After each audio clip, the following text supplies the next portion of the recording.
കർത്താവിന് മഹത്വം. प्रभु को महिमा मिले. നാസിക്കിലുള്ള വിശുദ്ധന്മാരോടുകൂടെ കർത്താവിനെ ആരാധിപ്പാൻ ഈ ഏഴയായ എനിക്കും ലഭിച്ച ഭാഗ്യത്തിനായി സ്തോത്രം. नासिक के पवित्र लोगों के साथ मुझे नरकुलदास को भी मिलकर के प्रभु की आराधना करने के लिए प्रभु ने सुंदर अवसर बना कर दिया. उसके लिए प्रभु को धन्यवाद देते हैं. കർത്താവ് നമുക്ക് ഒരു പുനരുദ്ധാന ദിവസവും കൂടെ ഈ ഭൂമിയിൽ ശേഷിപ്പിച്ചല്ലോ. प्रभु ने इस दुनिया की यात्रा में और एक पुनरुत्थान का पवित्र दिन प्रभु ने हमको दान दिया. കർത്താവിനെ ആരാധിക്കുക എന്നുള്ളതാണ് നമ്മുടെ ജീവിതത്തിലെ ഏറ്റവും സന്തോഷമുള്ള ദിവസം. हमारा जीवन की सबसे बड़ा आनंददायक बात क्या है कि प्रभु की आराधना करें. നമ്മൾ കൈവിടപ്പെട്ടവരും നഷ്ടപ്പെട്ടു പോയവരും നരകത്തിന് മാത്രം യോഗ്യതയുള്ളവരായിരുന്നു. हम लोग त्यागा गया वो लोग था. हम लोग सिर्फ पापी होने के कारण नरक के योग्य लोग थे. എന്നാൽ കർത്താവ് വന്ന് കഷ്ടപ്പെട്ട് നമ്മളെ രക്ഷിച്ചത് നമ്മുടെ ജീവിതത്തിലെ ഏറ്റവും സന്തോഷമുള്ള ദിവസമാണ്. परंतु प्रभु यीशु मसीह ये दुनिया में आया और हमारा उद्धार किया. उद्धार पाया हुआ दिन और उद्धार पाया हुआ लोग प्रभु की आराधना करने वाला दिन हमारे लिए सबसे बड़ा आनंददायक दिन है.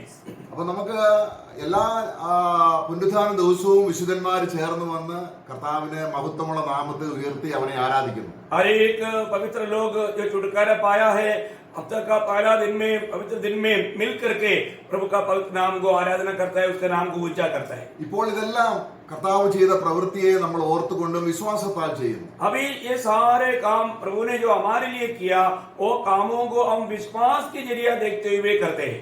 ഇനി നാം അവന്റെ മുഖം കണ്ടുകൊണ്ട് അറക്കപ്പെട്ട കുഞ്ഞാടിനെ നമ്മൾ മഹത്വീകരിക്കും. आमीन. अभी एक समय ऐसे आ रहा है कि हम प्रभु को सामने देखते हुए उस वधुआ हुआ मेमने की हम आराधना करेंगे. അപ്പോൾ കർത്താവ് നമ്മളെ രക്ഷിച്ചതിന്റെയും നമ്മളെ വിടുവിച്ചതിന്റെയും ഒരു ഓർമ്മയാണ് നമ്മുടെ ഹൃദയത്തിലൂടെ ആത്മാവ് നൽകി തരുന്നത്. प्रभु हमारा जो उद्धार किया उसका यादाइश पवित्र आत्मा हमारे आत्मा में देता है और उस हमारा आनंद में हम प्रभु की आराधना करते हैं. അപ്പോൾ നമ്മൾ കർത്താവിനെ ആരാധിക്കുന്ന ദൈവ വഴിയിലൂടെ അവനെ ആരാധിക്കുമ്പോൾ അത് ദൈവവചനത്തിൽ എങ്ങനെ അത് രേഖപ്പെടുത്തിയിരിക്കുന്നു എന്നുകൂടെ നമുക്ക് പരിശോധിക്കാം. हम जब प्रभु की आराधना करता है प्रभु की वचन में क्या व्यवस्था दिया है वो व्यवस्था को देखते हुए हम प्रभु की आराधना करें. നമുക്ക് ആവർത്തന പുസ്തകം 16-ാം അധ്യായം व्यवस्था विवरण 16 अध्याय അതിന്റെ 3-ാം വാക്യം ഒന്ന് വായിക്കാം. उसका तीसरा वचन पढ़ेंगे. व्यवस्था विवरण का अनुवाद 16 अध्याय उसका तीसरा वचन. उसके संगी कोई खमीरी वस्तु न खाना. 7 दिन तक अखमीरी रोटी को जो दुख की रोटी है खाया करना, क्योंकि तू मिस्र देश से उतावली करके निकला था. इस रीति से तुझको मिस्र देश से निकालने का दिन जीवन भर स्मरण रहेगा. ഓക്കെ. അപ്പോൾ മിസ്രൈം ദേശത്തിൽ അടിമത്തത്തിലാണ്, ദാരിദ്ര്യത്തിലാണ്, സ്വന്തമായിട്ട് അവർക്ക് വീടില്ല, പാർപ്പിടമില്ല, അനാഥരായി അവർ അവിടുന്ന് രക്ഷപ്പെട്ട് ദൈവത്തിന്റെ വഴിയിലൂടെ യാത്ര ചെയ്തപ്പോൾ ആ ദിവസത്തെ ഓർക്കുന്നത് ദൈവം പ്രത്യേകിച്ച് രേഖപ്പെടുത്തിയിട്ടുണ്ട്. अभी देखिए जब इस्राएल के लोग मिस्रैम की गुलामी में थे उन लोगों को खुद को रहने के लिए घर नहीं था. उनके लिए ये दुनिया के रीति में देखेगा तो कुछ भी अच्छा सुविधाएं नहीं था. परंतु परमेश्वर ने अपना बलवंत हाथ से उनको छुड़ाया और मनुष्य की उस यात्रा उनको उनसे करा करके वायदा के देश में लाया. परंतु ये सारे बातों को याद करके प्रभु को महिमा करने का एक बड़ा जिम्मेवारी उन लोगों का था. അപ്പോൾ അത് നമ്മളെ പുറപ്പാട് പുസ്തകം 12-ാം അധ്യായത്തിന് 14-ാം വാക്യത്തിൽ ആ ദിവസത്തെ ഓർക്കേണ്ടതിന്റെ ഒരു പ്രത്യേകത, ഈ ദിവസം നിങ്ങൾക്ക് ഓർമ്മനാളായിരിക്കണം, നിങ്ങൾ അത് യഹോവയ്ക്ക് ഉത്സവമായി ആചരിക്കണം. यहाँ पर निर्गमन का किताब 14 अध्याय का 12 वचन में जब प्रभु ने उनको याद दिलाया कि ये दिन जो छुटकारा का दिन है ये दिन तुम्हारे लिए एक पर्व का दिन ठहरेगा, इसको तुम एक पर्व के रूप में मानना करके प्रभु ने व्यवस्था दिया. അപ്പോൾ ഇത് 12 निर्गमन 12 का 14. തന്നെയുമല്ല അതൊരു നിത്യ നിയമമാണ്, മാറ്റമില്ലാത്ത ദൈവത്തിന്റെ നിയമമാണ്. ये इसराइल के लिए ये हमेशा का एक व्यवस्था था. അപ്പോൾ ആർക്കാണ് ആരാധിക്കാൻ കഴിയുന്നത്? तो उसका मतलब कौन प्रभु की आराधना कर पाएंगे? ഇന്നും അടിമത്തത്തിൽ, ഇന്നും വീണ്ടെടുപ്പില്ലാതെ പാപത്തിൽ ജീവിക്കുന്ന ഒരു വ്യക്തിക്ക് ദൈവത്തെ ആരാധിക്കാൻ കഴിയത്തില്ല. आज भी यदि पाप का गुलामी में रहने वाला लोग प्रभु का सच्चा आराधना कभी नहीं कर सकता. അപ്പൊ ദൈവം ഇത് പറയുന്നത് എന്തുകൊണ്ടാണെന്ന് 13-ാം അധ്യായം പുറപ്പാട് പുസ്തകം 13-ന്റെ 8-ാം വാക്യത്തിലുണ്ട്. ഞാൻ മിസ്രൈമിൽ നിന്ന് പുറപ്പെട്ടപ്പോൾ യഹോവ എനിക്ക് വേണ്ടി ചെയ്ത കാര്യം നിമിത്തമാകുന്നു ഞാൻ ഇത് ചെയ്യുന്നത്. प्रभु ने ये काम हम क्यों करना चाहिए उसका निर्गमन 13 अध्याय का 8 वचन में, निर्गमन उसका 13 अध्याय का 8 वचन में लिखा है, पढ़िए. और उस दिन तुम अपने अपने पुत्रों को यह करके समझा देना कि यह हम उसी काम के कारण करते हैं जो यहोवा ने हमारे मिस्र से निकाल लाने के समय हमारे लिए किया था। നമുക്ക് വേണ്ടി ചെയ്തത് वो प्रभु ने हमारे लिए किया था, इसलिए നമ്മൾ വ്യക്തിപരമായ വീടുകളിൽ കർത്താവിനെ ആരാധിക്കുകയും സ്തുതിക്കുകയും ചെയ്യുന്നുണ്ട്. हम लोग व्यक्तिगत रीति में अपने अपने घरों में परमेश्वर की स्तुति और आराधना करते हैं. എല്ലാ വിശ്വാസികളും ദൈവ കുടുംബത്തിലെ അംഗങ്ങളാണ്. हर एक विश्वासी परमेश्वर की घराने के लोग हैं. ആഴ്ചയിൽ ഒരിക്കൽ കുടുംബമായി വരണമെന്ന് ദൈവം ആഗ്രഹിക്കുന്നു. और हर हफ्ता में एक दिन या पहला दिन में परिवार के साथ प्रभु की उपस्थिति में आने के लिए प्रभु चाहते हैं. അപ്പൊ എന്തുകൊണ്ടാണ് നമ്മൾ അവനെ ആരാധിക്കുന്നത്? क्यों प्रभु की हम आराधना करते हैं? എനിക്ക് വേണ്ടി കർത്താവ് ചെയ്ത കാര്യത്തെ ഞാൻ നന്ദിപൂർവ്വം ഓർക്കുന്നതാണ്. കർത്താവ് പറഞ്ഞു, എന്റെ വരവോളം എന്റെ ഓർമ്മയ്ക്കായി ചെയ്യണം. तब हम जब प्रभु ने हमारे जीवन में किया हुआ जो उपकार है, उस उपकार को हम आभार भरा दिल से याद करते हुए हम प्रभु को महिमा देता है, जबकि प्रभु ने कहा है कि मेरे आगमन तक तुझे ये करना है.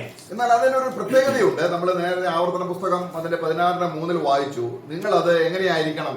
പുളിപ്പില്ലാത്ത അപ്പത്തോടു കൂടി ആയിരിക്കണം അത് ചെയ്യേണ്ടത്. परंतु उसका एक सविशेषता हमने जब व्यवस्था वर्णन 16 अध्याय का 3रा वचन में हमने अभी देखा था कि जब भी ये पर्व मनाएंगे बिना खमीर की रोटी के साथ तुझे ये खमीर हमारा इस उत्सव को या पर्व को मनाना है. അപ്പോൾ പെസഹായും പുളിപ്പില്ലാത്ത അപ്പത്തിന്റെ ഉത്സവം രണ്ടും ചേർന്ന് വരികയാണ്. जब हम देखते हैं कि पेसहा का पर्व और बिना खमीर की रोटी की पर्व दोनों मिलकर के आता है. അപ്പൊ ഉത്സവം ആചരിക്കുക എന്ന് പറയുമ്പോൾ രണ്ടുപേരെ ഉൾപ്പെട്ടിട്ടുണ്ട്. मतलब इसमें पर्व मनाने का अर्थ बोलेगा तो ये दोनों बात उसमें शामिल हो जाता है. അവിടെ നമ്മൾ ആവർത്തന പുസ്തകം 16:3 നമ്മൾ വായിച്ചു. അത് കഷ്ടതയുടെ അപ്പം ആണ് ഈ പുളിപ്പില്ലാത്ത അപ്പം.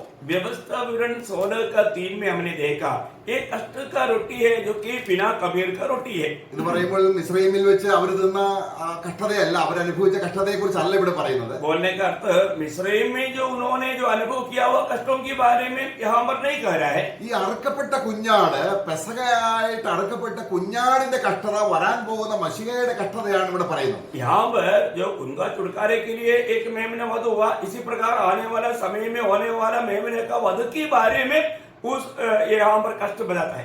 അപ്പോൾ കർത്താവായ യേശു ക്രിസ്തുവിന്റെ 33 വർഷത്തെ ജീവിതവും പിന്നീട് അവൻ നമുക്ക് വേണ്ടി കഷ്ടപ്പെട്ടതുമാണ് വാസ്തവത്തിൽ. അത് നമ്മൾ ഓർക്കുകയും ധ്യാനിക്കുകയും ചെയ്യുന്നതാണ് പുളിപ്പില്ലാത്ത അപ്പം. प्रभु यीशु मसीह जब ये दुनिया में 33.5 साल जीवन बिताया, उस समय में प्रभु हमारे लिए एक आदर्श बनकर जी करके जो हमारे लिए कष्ट सका वो है बिना खमीर का जीवन. അപ്പൊ നമ്മളത് ഓർക്കുകയും ധ്യാനിക്കുകയും ചെയ്യുമ്പോൾ उन बातों को हम स्मरण करना और उसको याद करना, ദൈവാത്മാവ് ദൈവസ്നേഹത്തിന്റെ ആഴം നമ്മുടെ ഹൃദയങ്ങളിലേക്ക് കൊണ്ടുവരുന്നു. तब पवित्र आत्मा परमेश्वर का प्रेम की गहराई हमारे दिल में लाता है. അപ്പൊ നമ്മള് 1 कोरिन्थियर 5:7 ഇത് തന്നെയാണ് വായിക്കുന്നത്. हम पहला कुरिन्थी 5 अध्याय का 7 वचन में ही हम यही बात को देखता है.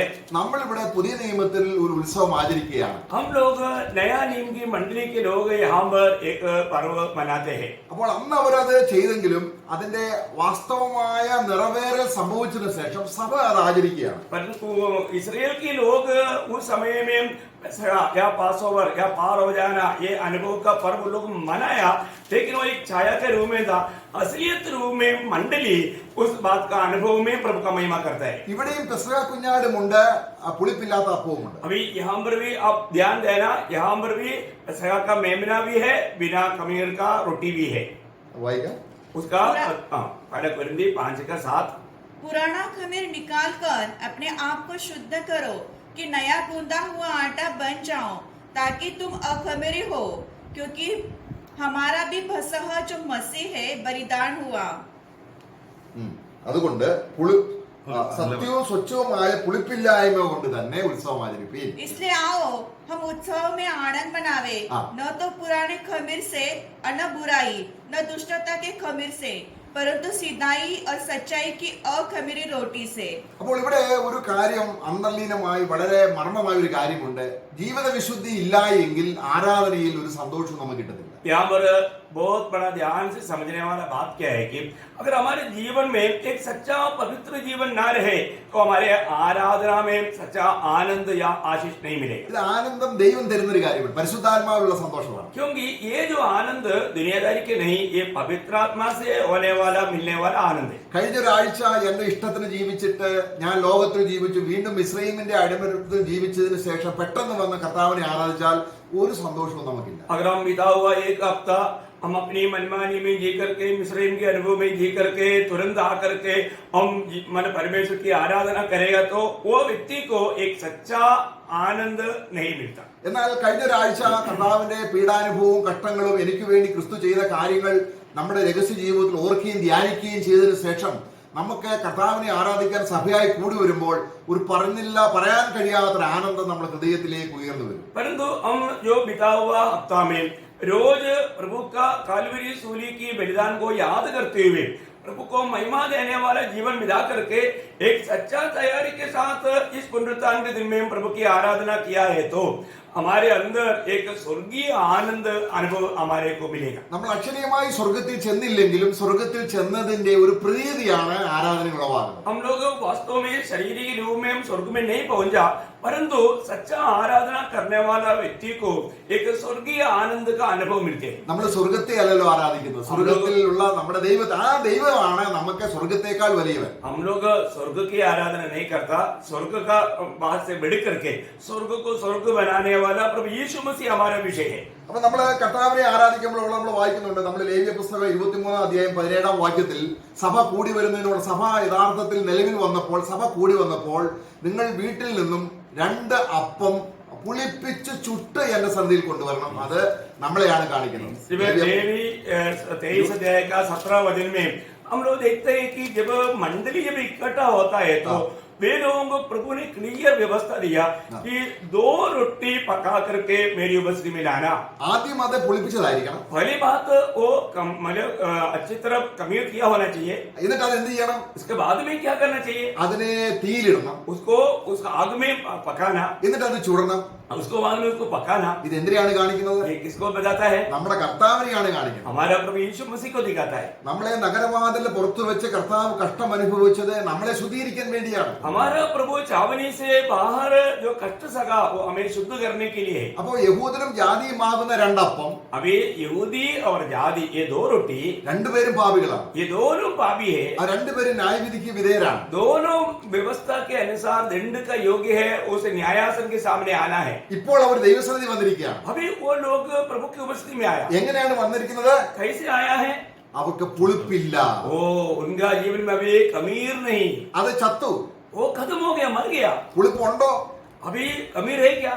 അതിന് വളരാൻ പറ്റാത്തൊരു സാഹചര്യമാണ് ഇപ്പോൾ. अभी उस खमीर के अनुभव में नहीं बैठ सकता, ऐसा एक अवस्था में वो लोग आया. കാരണം നമ്മളിപ്പോൾ ക്രിസ്തുവിലാണ്. क्योंकि हम Praise the लोग Lord. मसीह यीशु में है. Praise the Lord. ക്രിസ്തുവിൽ പാപത്തിന് വളരാൻ പറ്റില്ല. प्रियो मसीह यीशु में है तो वहां पर पाप बढ़ नहीं सकता. ഇതാണ് ദൈവം നമ്മളെ ഏറ്റവും സുരക്ഷിതമായ സ്ഥാനത്താക്കി വെച്ചിരിക്കുകയാണ്. प्रियो परमेश्वर ने हमें एक सबसे अच्छा सुरक्षित स्थान में रखा है. ഇത് അറിയുമ്പോൾ നമ്മുടെ ഉള്ളം സ്തുതിച്ചു പോകും. ये जब जानेगा तो हमारा दिल कैसा उड़ी नहीं मारेगा, कैसे स्तुति नहीं करेगा. കാരണം നിങ്ങൾ മരിച്ചു, നിങ്ങളുടെ ജീവൻ ക്രിസ്തുവിൽ ദൈവത്തിൽ മറഞ്ഞിരിക്കുന്നു, ലോകത്തിൽ കാണാൻ കഴിയത്തില്ല. क्योंकि आप मर गया है और आपका जीवन मसीह में पिता में छिपा हुआ है. ये दुनिया नहीं देख सकता, സാത്താന് കാണാൻ പറ്റില്ല, शैतान नहीं देख सकता, ലോകത്തിന് കാണാൻ പറ്റില്ല. दुनिया नहीं देख सकता. ദൈവം മാത്രം കാണുന്ന ഒരു ജനം ഇന്ന് ഈ ഭൂമിയിലുണ്ട്. परमेश्वर ही सिर्फ देखने वाला एक झुंड आज दुनिया में है. ദൈവം ന്യായവിധി അയച്ചപ്പോൾ നോഹയും കുടുംബത്തെയും ദൈവം എങ്ങനെ സൂക്ഷിച്ചു? പെട്ടകത്തിന്റെ അകത്ത് സൂക്ഷിച്ചു. परमेश्वर ने जब नोआ की जलप्रलय के समय में नोआ और उनके परिवार को कैसे संभाला? उस जहाज के अंदर संभाला. അപ്പൊ പെസഹ ആചരിക്കുമ്പോൾ ये पसका की पर्व अब जब मनाता है, കഷ്ടതയുടെ അപ്പം എന്ന് പറയുന്നത് യേശു ക്രിസ്തുവിന്റെ ഭൂമിയിലെ ജീവിതവും പിന്നീട് നമുക്ക് വേണ്ടി അനുഭവിച്ച കഷ്ടവുമാണ്. मतलब कष्ट का रोटी बोलेगा तो प्रभु यीशु मसीह का ये दुनिया भर का 33.5 साल का जीवन और जो हमारे लिए सगा हुआ कष्ट को दिखाता है. അപ്പൊ അവിടെ നമ്മള് ഭോജനയാഗത്തെ കുറിച്ച് പഠിക്കുന്നുണ്ട്. जब हम उस भोजन की पर्व के बारे में जब देखता है, പുളിപ്പില്ലാത്ത അപ്പം എന്ന് പറയുന്നത് യേശു ക്രിസ്തുവിന്റെ 33 വർഷത്തെ ജീവിതമാണ് കാണിക്കുന്നത്. जब बिना खमीर का रोटी जो है प्रभु यीशु मसीह की 33.5 साल का जीवन को दिखाता है. അതെങ്ങനെ ഉണ്ടാക്കണം? वो कैसा उस रोटी को बनाना है। അത് നമ്മള് ലേവ്യ പുസ്തകം അതിന്റെ 2-ാം അധ്യായത്തിൽ വായിക്കുന്നുണ്ട്.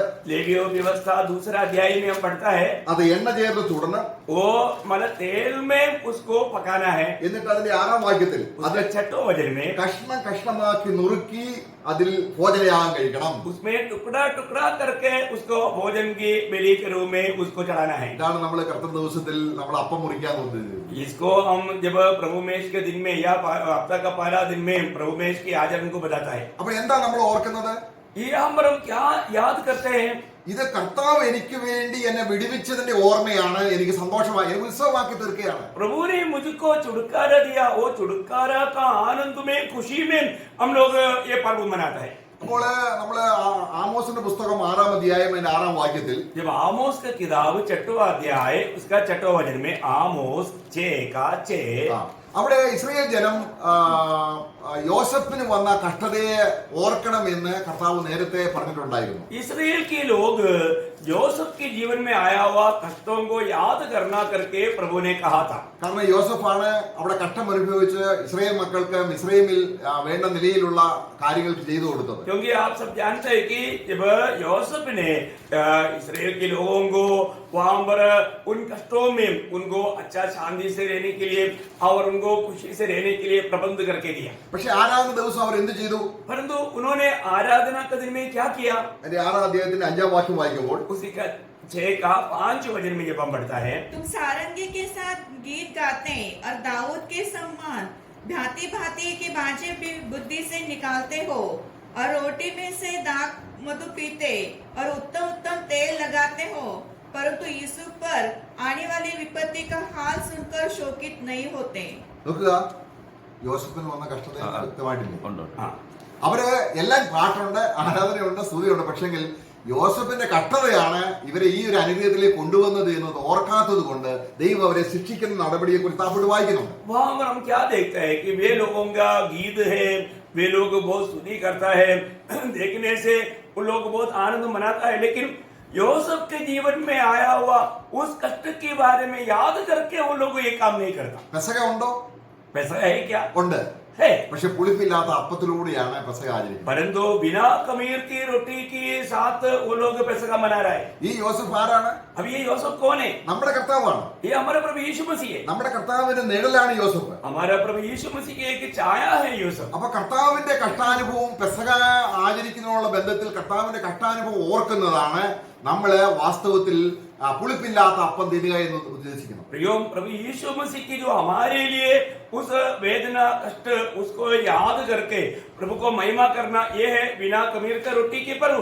നമ്മള് യെശയ്യാവിന്റെ പുസ്തകം 50-ാം അധ്യായം വായിക്കുമ്പോൾ जब यशायाह नबी किताब 50वां अध्याय जब पढ़ता है, यशायाह 50 അവിടെ നമ്മൾ 50-ാം അധ്യായത്തിന്റെ 6 മുതൽ 9 വരെയുള്ള വാക്യങ്ങൾ വായിക്കണം. നമ്മൾ ആദ്യം 6 से 9 तक वचन पढ़ना है।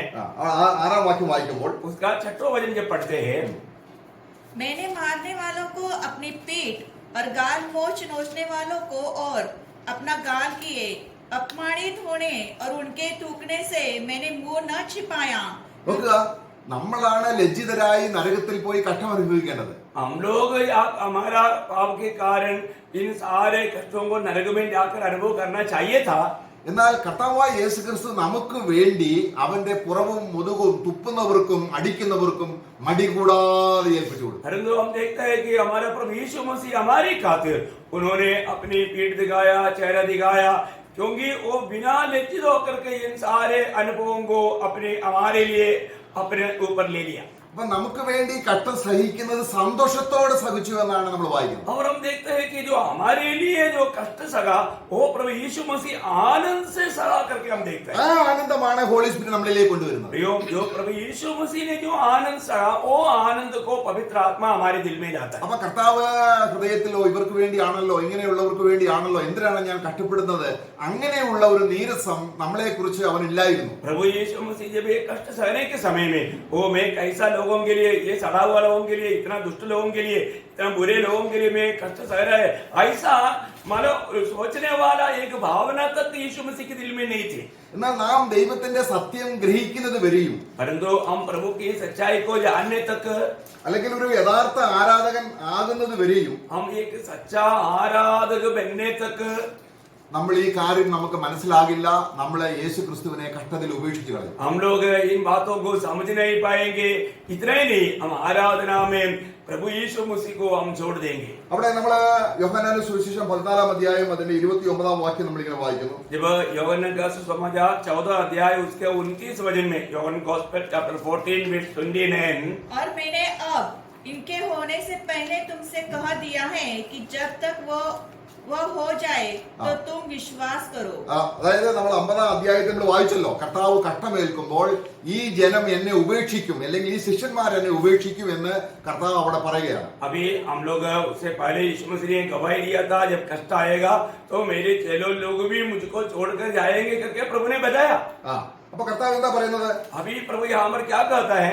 ഇനി അതിന്റെ നമ്മള് അതിന്റെ 16 അധ്യായത്തിൽ നമ്മൾ വരുമ്പോൾ उसका यूहन्ना 16 अध्याय में जब हम आता है, അതിന്റെ 32 വാക്യം, उसका 32 वचन, അത് വരുമ്പോൾ, അല്ലെങ്കിൽ കർത്താവ് നമ്മളെ നേരത്തെ യശയ്യാവിന്റെ പുസ്തകത്തിൽ വായിച്ചപ്പോൾ നമ്മള് അനുഭവിക്കേണ്ട, നമ്മൾ തിന്നേണ്ട ആ പുളിപ്പില്ലാത്ത അപ്പം ആകുന്ന യേശുവിന്റെ കഷ്ടത സംഭവിക്കുമ്പോൾ, जब हमारे जीवन में, जब यशायाह नबी की किताब में भी हमने जो पढ़ा था, जब इस बिना खमीर के रोटी को हम खाने का अनुभव बोलेगा तो प्रभु यीशु मसीह के जीवन की कष्टों को दिखाता है. ऐसा कष्टों के समय में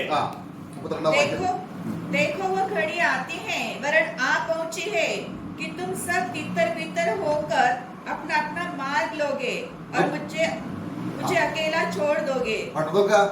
യേശു ക്രിസ്തുവിനെ ഏകനായി വിടുകയും, अभी देखिए प्रभु यीशु मसीह को अकेला छोड़ दिया ഓരോരുത്തരും അവരവരുടെ സ്വന്തത്തിലേക്ക് പോകും. और सभी लोग अपने अपने मार्ग में, अपने अवस्था में मार्ग में चला गया.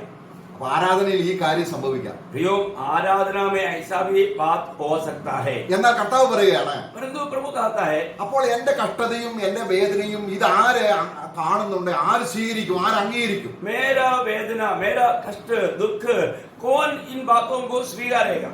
കർത്താവ് ഉടനെ പറയുകയാണ്, प्रभु ने तुरंत कहता है, എന്റെ പിതാവ് ഏകനായി വിടുകയില്ല.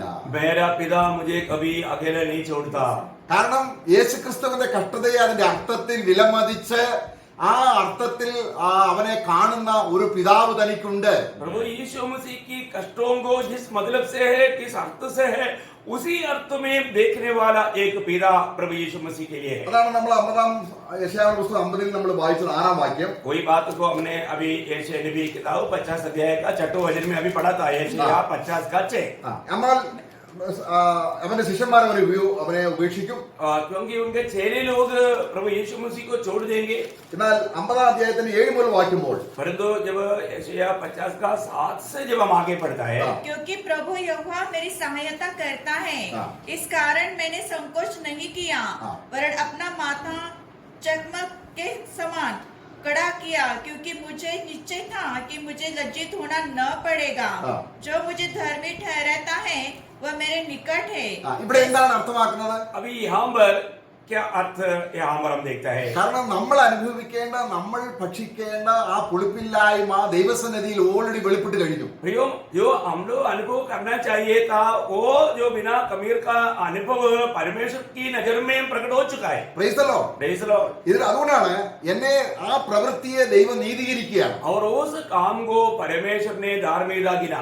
ഈ കാര്യമാണ് പുതിയ നിയമത്തിൽ റോമാലേഖനം 8 അധ്യായത്തിൽ പൗലോസ് പറയുന്നത്. यही बातों को लेकर के प्रेषित पौलुस रोमियो का पत्री 8 अध्याय में कहता है. അവിടെ നമ്മൾ പലപ്പോഴും ചിന്തിക്കും, ക്രിസ്തുവിനെ ഒഴിച്ചു നിർത്തിക്കൊണ്ട് എന്നെ നീതീകരിക്കുന്ന ഒരു ദൈവത്തെയാണ് വെളിപ്പെടുത്തുന്നത്. അങ്ങനെയല്ല. प्रियो, प्रभु यीशु मसीह को अलग करके हमें धर्मी बनाने वाले एक परमेश्वर को हम बाइबल में नहीं देखता. ऐसा नहीं. അവിടെ അതിന്റെ നമുക്ക് 50 അധ്യായത്തിന്റെ 9 വാക്യം വായിക്കാം. നേരത്തെ വായിച്ചതിന്റെ ബാക്കിയാണ്.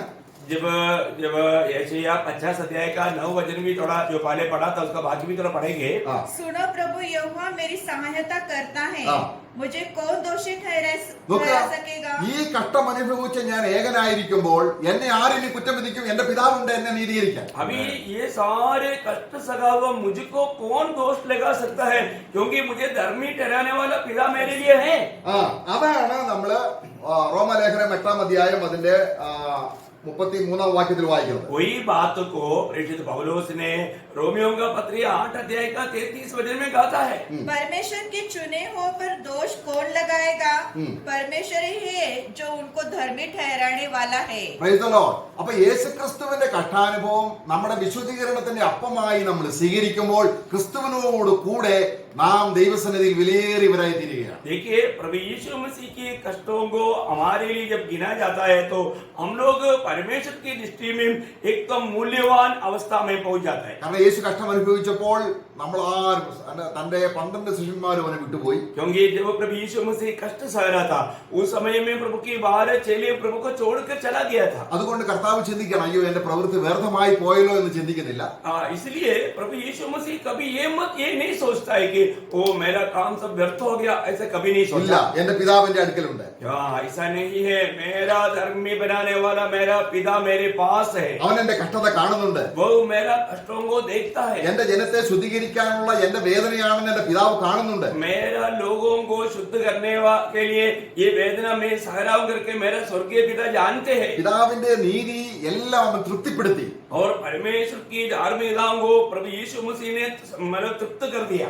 ഇത് നമ്മൾ അംഗീകരിക്കുമ്പോൾ ये बात जो प्रभु ने हमारे लिए किया वो बात को जब हम अंगीकार करता है ക്രിസ്തുവിനോടുകൂടെ നാം മകനായി സ്വീകരിക്കപ്പെടുക. और उस समय में हम मसीह के साथ परमेश्वर का बेटा होकर के स्वीकारा जाता है। ഇതെത്ര ആനന്ദമാണ്. ये कितना आनंददायक बात है। ഇത്രയും കാര്യം വ്യക്തമായിട്ടും ഒരു സന്തോഷത്തിൽ ആരാധിക്കാൻ കഴിയുന്നില്ലെങ്കിൽ നമ്മുടെ രക്ഷയുടെ ഉറപ്പ് എവിടെയാണ്? अगर इतने सारे बात जानने के बाद में अगर हम आनंद से प्रभु की आराधना नहीं कर पा रहा है तो प्रियो हमारा उद्धार का अवस्था कहाँ पर है?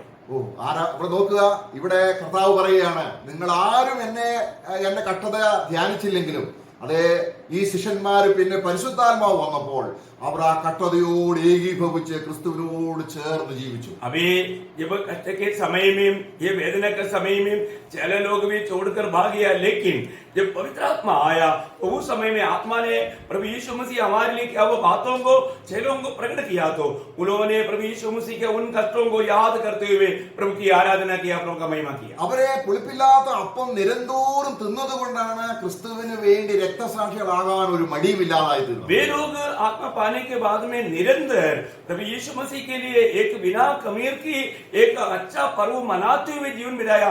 इसलिए प्रभु के लिए रक्तसाक्षी होने के लिए भी वो लोगों को बहुत बड़ा खुशी से रक्तसाक्षी हो पाया।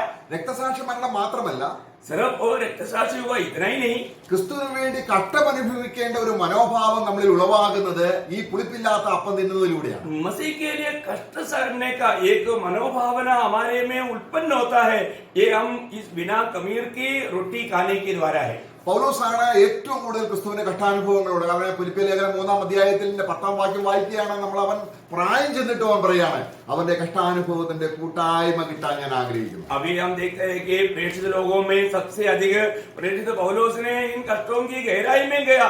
और हम जब फिलिपियों का पत्र 3 अध्याय का 10 वचन में पौलुस कहने वाले एक शब्द, अनोखा शब्द है कि मैं कैसे भी उसकी दुखों में सहभागी होने के मरण को, मैं उस मृत्यु की समानता को प्राप्त करूं। क्या अनोखा इच्छा वांछा है प्रियो प्रभु का दास का। അപ്പോൾ ഓക്കെ, हाँ पढ़िए। ताकि मैं उसको और उसके मृत्युंजय की सामर्थ को और उसके साथ दुखों में सहभागी होने के मर्म को जानूं और उसकी मृत्यु की समानता को प्राप्त करूं। ഓക്കെ ഓക്കെ ഓക്കെ പൗലോസ് അപ്പോഴും ആഗ്രഹിക്കുകയാണ്. प्रियो पौलुस के जीवन में प्रभु के खातिर इस प्रकार का एक दुख सहने का, उसमें सहभागी होने का एक चाहत उसके अंदर है। അപ്പൊ അന്ന് മിസ്രൈമിൽ നിന്നും അവര് ആ കുഞ്ഞാടിനെ അറുത്തു, അവര് രക്ഷപ്പെട്ടെങ്കിലും മുന്നോട്ടുള്ള ഒരു യാത്രയ്ക്ക് ഒരു കുതിപ്പ് കിട്ടണമെങ്കിൽ, ഒരു ആവേശം കിട്ടണമെങ്കിൽ, അവർക്ക് മിസ്രൈം വിട്ടുപോരണമെങ്കിൽ ഈ അറുക്കപ്പെട്ട കുഞ്ഞാടിന്റെ മാംസം ചുട്ടു തിന്നണം. प्रियो अभी मिस्रैम की गुलामी से छुटकारा पाने के समय में उन्होंने मेमना को जरूर वध किया, परंतु उनको उधर से जो कूद करके जो आगे बढ़ना है तो उनको क्या करना चाहिए था?